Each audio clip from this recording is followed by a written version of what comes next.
Certes, cette question, elle revient souvent. Mais vous, comme Nahda, comme député et Nahda, qu'est-ce que vous avez fait dans cette constitution?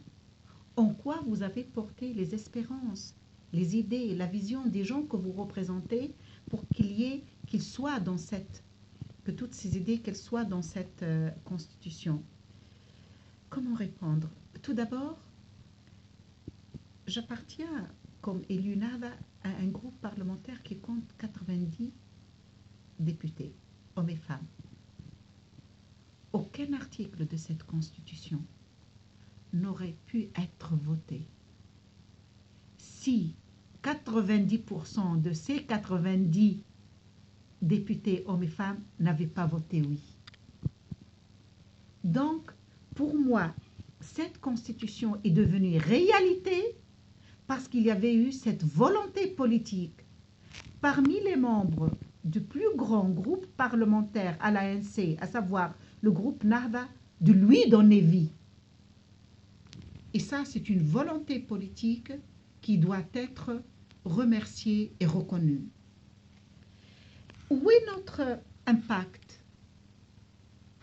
Ce qui est merveilleux, c'est que l'impact de tout le monde, de tous les députés, se retrouve un peu partout dans cette constitution.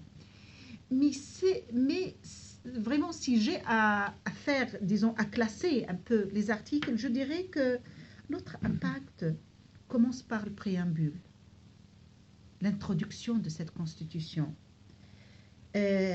Cette introduction qui commence tout d'abord par la fierté, exprimer la fierté des Tunisiens d'appartenir à une histoire de lutte contre la dictature, une lutte pour l'indépendance dans tout le sens du mot, et par reconnaître le sacrifice des générations et générations de Tunisiens et Tunisiennes pour qu'on arrive à ce moment ô combien important de rédiger une constitution pour la Deuxième République. Ça, je trouve, cette reconnaissance, ça, je me retrouve dedans comme membre de parti Nahda et nous sommes plusieurs à nous retrouver.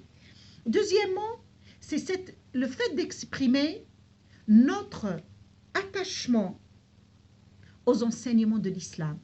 Mais quel islam?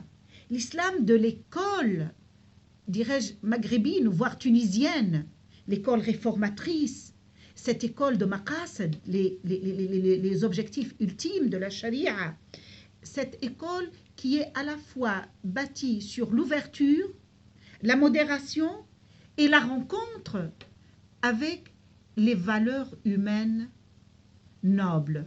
Donc, un enracinement dans nos origines islamiques et une ouverture sur l'universel. Ça, je me retrouve très bien et je retrouve l'impact de Nahda. Aussi, le fait de mettre en valeur l'identité arabo-musulmane, l'appartenance au Maghreb, l'appartenance à la dimension stratégique africaine et arabo-islamique. Parler aussi de la justice sociale, parler de la séparation des pouvoirs, parler des libertés, parler de la bonne gouvernance, parler de l'être humain à qui Dieu a octroyé la dignité humaine et vouloir la concrétiser dans la Constitution. Pour moi, ça c'est l'impact de ce parti avec lequel et grâce auquel nous sommes rentrés, je suis personnellement et nous sommes rentrés dans cette assemblée constituante.